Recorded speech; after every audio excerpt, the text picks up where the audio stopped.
So the goal for this project is to make an all aluminum top rack that I can just reach up and down and pull tools off at will, stack them wherever I need, and even has an adjustable floating storage rack there that holds all my fasteners and essential tools that I'm using when I move down projects.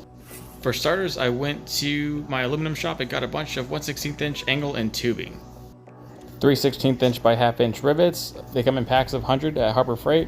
I got a few other things from Harbor Freight also that I'll be throwing in the mix, including some lights, but ultimately we're going to transform this very vague roof into a very usable space.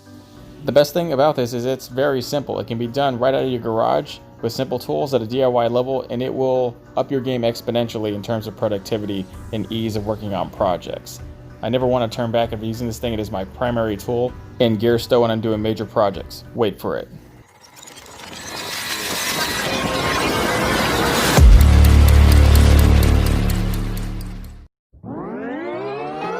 If you know who I am and you know me across my other DIY channels, you know that a lot of the projects that we do are pretty complex and take months. And to do that in a garage or any other workspace that's not prepped for productivity is really painstaking.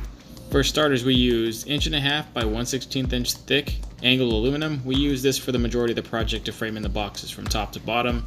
Right now we're framing in the top, securing it to the joists, finding the joist with a stud finder, and then completing the box eventually. We got fairly lucky by being able to mount all the parts here with a joist and not having to use wall anchors, but we would have used those. It would have worked just fine. We're using 1.5" thick glass screws to get through the drywall into the joists, using a stud finder as needed. Before we make the bottom box, we need to make the joiners that run from the top to the bottom to complete the box. And we're going to be doing this out of 3/4 by 1/16 inch aluminum angle. Fairly cheap, and it's going to do the job quite well. I ran them at 6 inches, I believe, but you can run them however long or short you want. We start by hanging these in each corner, obviously to mount the bottom part of the cage. And then we'll run them every so often to strengthen the entire thing before we start hanging stuff on it. Before we do that, I am dead set on making some sort of storage line that will hang all my tools on their belt clips. That way I can pick them up and on as I want, at ease. How we're going to accomplish this is we just made a bunch of makeshift angle brackets out of one of those pieces of angle aluminum. We rerouted them every so often, about 1 foot a piece. Figured 1 foot's a good span to hold the angle in spots. Now we're going to go ahead and go through there with a 1/4 inch drill bit, and then we're going to stick this very skinny piece of solid aluminum rod through the holes. And then we'll fasten them at the ends, and that will be the exact size we need to store tools every so often on belt clips. It will also give us an opportunity to hang wires and hangers that will hold other odd accessories and other tools as needed.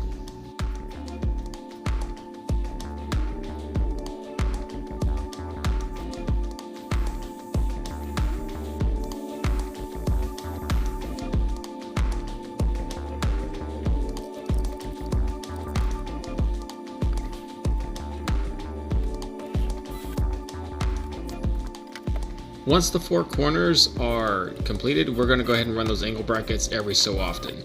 We're running them right where we ran the angle brackets to run the rod sleeves through. That'll give it pretty good span across the board.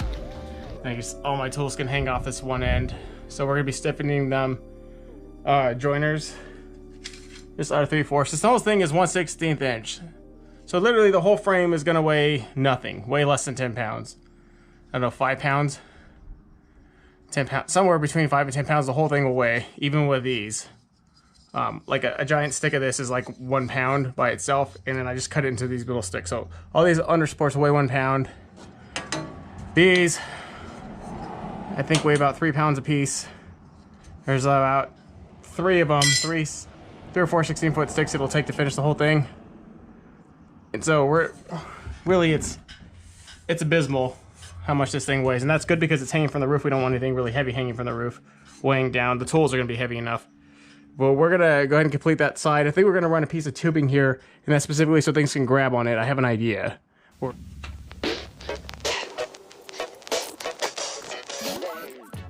So this is going pretty good for all my 18-volt tools that have a standard belt clip, but there's something else I need to hold, like other things, like tape measures and some of my M12 tools which don't have the same belt clip as the M18 tools from Milwaukee, and then just some other things. So we're going to go ahead and put this U-channel right in there. It's just a really small piece of U-channel I had in my garage.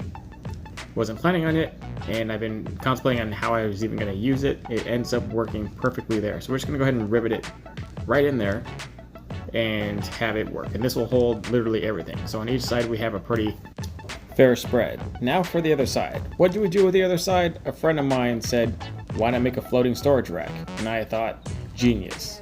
Why didn't I think of that? So after we put a few pieces of sheet metal in there, which we really don't need, but I was going to do it for decorative reasons, we get onto the storage rack.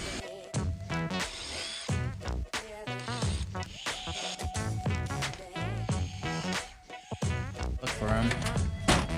Yeah, these things. Right here. So we're gonna finally be able to use these. I thought these were a huge waste of money, but like all things that I hoard and wait for the day, they'll come in super handy. If you wait and you don't rush, beautiful things happen. So now it starts. The rails for the floating tray to actually sit on. We're gonna run two 3/4 inch by 1/16 inch square aluminum tubes. We're gonna run flat bar joiners so we can join the tubes and give them strength. They'll be able to support the tubes as tracks without actually hindering the space where they roll on.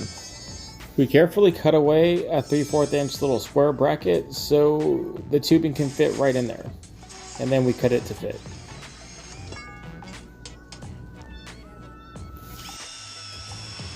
Is attached jack pulley right at the stud points, and the stud points are marked. We see exactly where they're at, so we'll just be running another adjacent 3. 3 seem to be the pretty good magic number for the track point.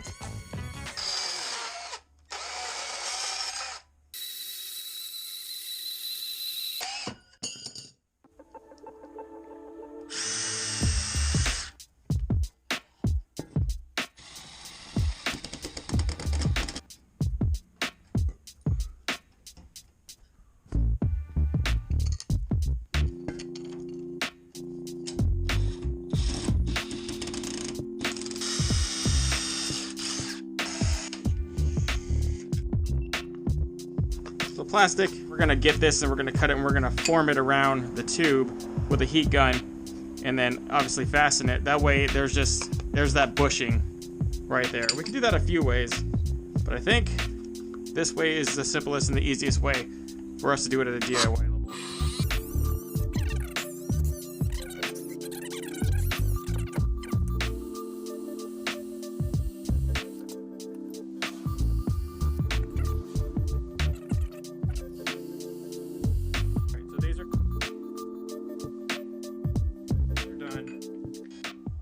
These are little plastic wheels that I saved for projects like this to make tracks. I was going to use them for other things, but today I'm going to be using them for this. We're going to be having a little spacer, a little washer, just in between the wheel and the tubing itself. We're going to go ahead and stick that nylock right inside the tubing as far as I can get it with a needle nose. That way I can hold it down, and that creates the actual axle. So we can have it there, but it's not binding against the tubing and it's free to spin. We're also going to use those little plastic bushings we had. We're going to form them right here around each tubing, and that's going to act as a self-lubricating bushing as it slides down the tubing on top for those tracks. All we have to do now is just assemble these things. We're going to assemble it in much the same way we assembled the entire cage, with the same angle and the same tubing, the same methods. Using a square ruler to make sure everything's straight, but everything is already cut to size. Everything is equal in measurement, so it's just a matter of just drilling and riveting them all together. It's a cake.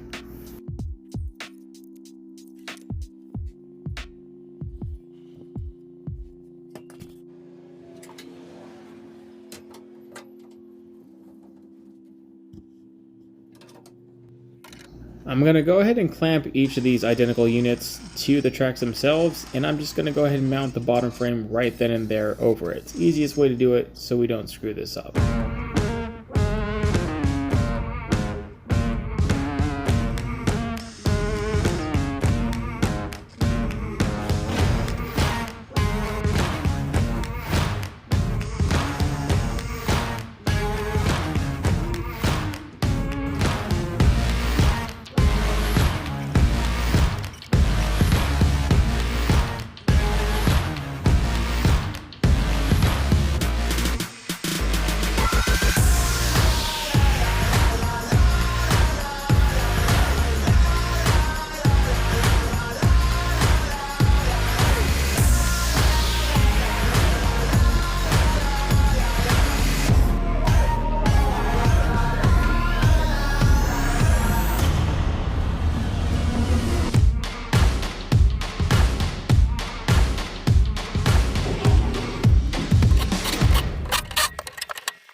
Actually having the storage rack done in front of me and watching all the things that I could possibly store on it, I realized that I can mainly store pretty much everything that I want on this rack. All my clamps, all my drill bits, all my pliers, all my fasteners, brackets for electric tools, brackets for stationary tools, like my hammer.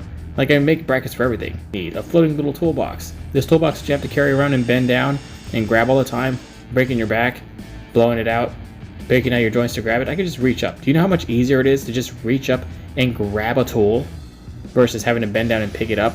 It's exponentially easier on your whole body. Let's see how much stuff we can actually stick on this. For any tools that are really awkward, such as these, you can also just use baling wire or this tie wire here that's used for fences. You can double it up or triple it up, and it'll hang awkward tools like this. And you can also hang those from the rack slips. These tools in conjunction with everything we have here is the bulk of what I use. And I literally have made a system now where I really don't ever have to get out of the boat when I do this. This will save me substantial amounts of time. Like, you have no idea. I have an idea. Definitely worth a day and a half that I pause to do it. I don't ever want to leave my boat when I'm working. The only reason I want to leave my boat is to go get something out of the fridge or something to eat. That's it. No other reason.